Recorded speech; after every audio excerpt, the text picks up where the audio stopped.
La Seconde Guerre mondiale a touché pratiquement toutes les dimensions de la vie américaine.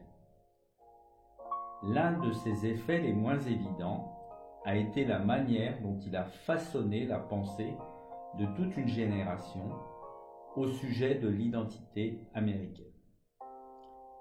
En vous promenant dans le cimetière, sur les pierres tombales et le mur des disparus, vous remarquerez de nombreux noms de famille originaires de pays différents.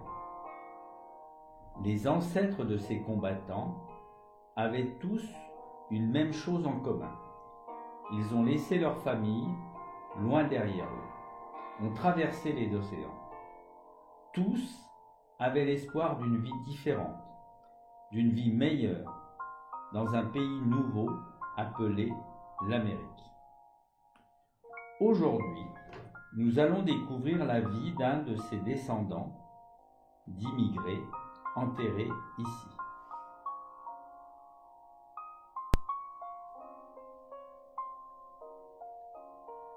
Les États-Unis sont un pays très diversifié et avec la Seconde Guerre mondiale, tout le pays est entré en guerre. Qu'importe vos origines ou que vous soyez un homme ou une femme. Le soldat ailé avait un sourire, des paroles bienveillantes et volait parmi les hommes. Le soldat ailé a aidé et soigné 3500 jeunes Américains qui combattaient à l'étranger. Elle s'appelait Aleda Lutz, et ceci est son histoire.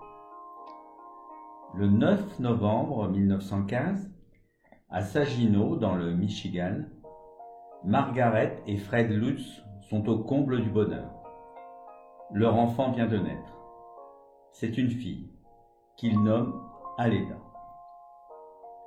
Aleda est la petite dernière de 10 enfants. Elle a 5 grandes sœurs, Hulda, Erna, Margaret, Lulu et Lynette, et 4 grands frères, Herbert, Walter, Arthur et Andrew.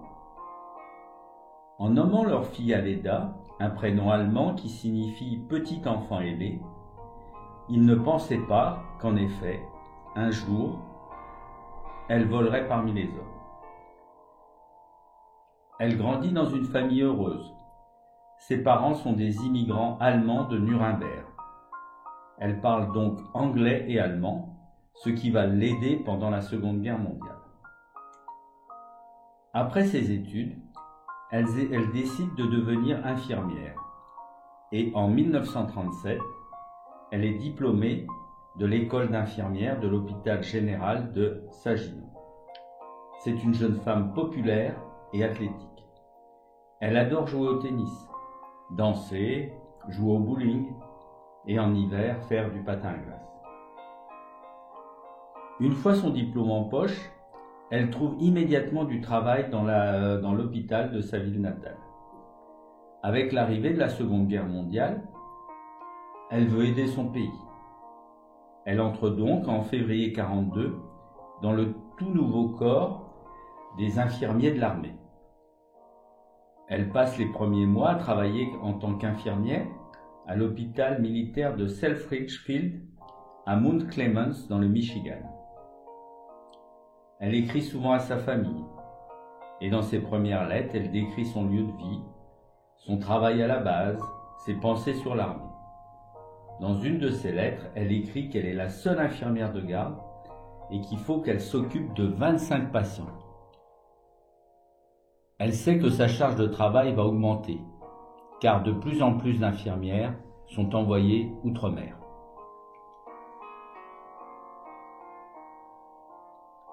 On demande à toutes les infirmières de Selfridge Field de se porter volontaires pour être infirmières d'évacuation aérienne. Seulement 2% des 59 000 infirmières durant la Seconde Guerre mondiale furent qualifiées comme infirmières aériennes. Et bien sûr, Aleda fut l'une d'entre elles. Le 17 décembre 1942, Aleda est promue et transférée au 802e escadron médical d'évacuation aérienne. Cette unité, composée d'infirmières de vol, fut l'une des premières à être déployées outre-mer. Elles n'eurent même pas le temps d'obtenir leur brevet, car elles étaient désespérément attendues pour l'évacuation des victimes de guerre. Le jour de Noël 1942, Aleda et ses collègues sont envoyés en Afrique du Nord. Le 802e était une unité unique, un escadron médical d'évacuation aérienne, premier du genre, composé d'avions cargo C-47, volant jusqu'au front avec des munitions et du matériel pour les troupes, et qui, au retour, évacuait les blessés graves vers les hôpitaux. Il faut noter que ces avions volaient sans l'insigne de la Croix-Rouge et pouvaient être attaqués à tout moment. Bien qu'Aleda et ses amis du 802e n'aient pas complété leur formation avant de partir à la guerre, elles perfectionnaient leurs compétences et leurs techniques un peu plus chaque jour, et de plus dans une zone de guerre. En février 1943, le 812e arrive finalement en Afrique du Nord. Après avoir passé la première nuit dans 2 villas vides, allongées sur le sol dur, dans leur sac de couchage, elles découvrent Mud Hill, un village de tentes posé sur la terre battue. Elles vivent là dans des conditions de vie très rudimentaires. Un mois plus tard, elles s'envolent pour l'Algérie. Après l'invasion d'Afrique du Nord en novembre 1942, le besoin d'évacuer les blessés devient critique. Quand le 802e arrive, ces infirmières entrent dans l'histoire en étant les premières infirmières de vol à entrer dans une zone de combat. Aleda et ses collègues aident à décharger les munitions et le matériel des avions, puis évaluent leurs patients et leur administrent les premiers soins. Les mois passèrent et, en juillet 1943, il leur fut soudain ordonné de déménager à nouveau, cette fois en Tunisie, où le 802e allait aider à la campagne de Sicile. La vie est dure. Les infirmières sont très occupées avec leur mission quotidienne d'évacuation médicale. Septembre 1943. Elles prennent la direction de la Sicile, où Aleda voit pour la première et dernière fois un camp de prisonniers allemands. Les infirmières du 802e se font remarquer par les Siciliens, car il était rare de voir des femmes en pantalon et en uniforme. L'évacuation aérienne de Salerno commence le 17 septembre. 7 jours plus tard, l'Italie capitule. Aleda aide à évacuer les blessés et les mourants.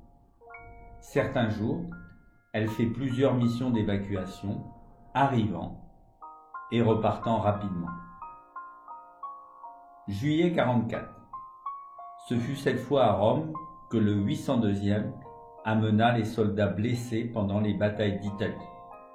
Puis, à partir de mi-août, elles commenceront à évacuer les blessés de la campagne du sud de la France.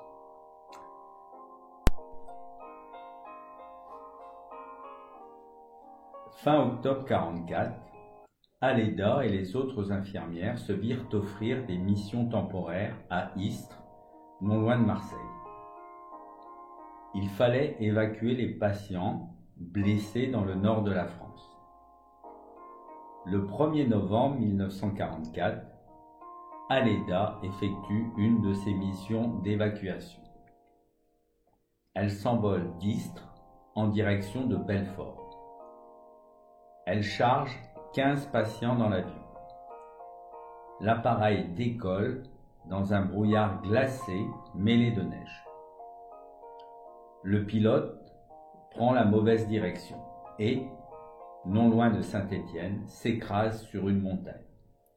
Il n'y a aucun survivant. Aleda perd la vie ce jour-là en voulant sauver celle des soldats blessés. Elle était aimée par tous et sa perte fut un grand choc. Elle fut la première infirmière du 802e à perdre la vie durant une mission. Aleda, le soldat ailé qui volait parmi les hommes.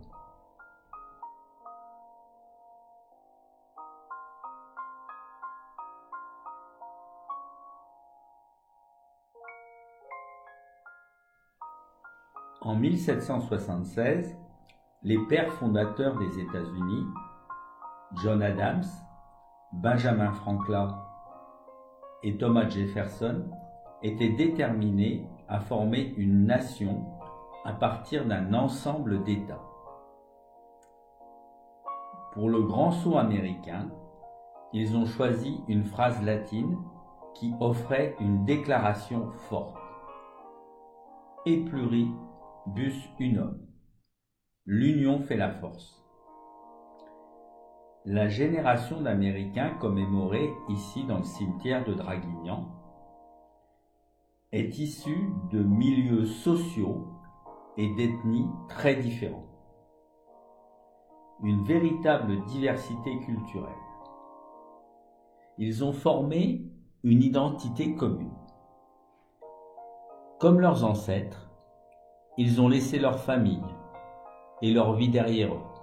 Ils ont navigué à travers les océans avec l'espoir d'une vie différente, d'une vie meilleure, non seulement en Amérique, mais dans le monde entier.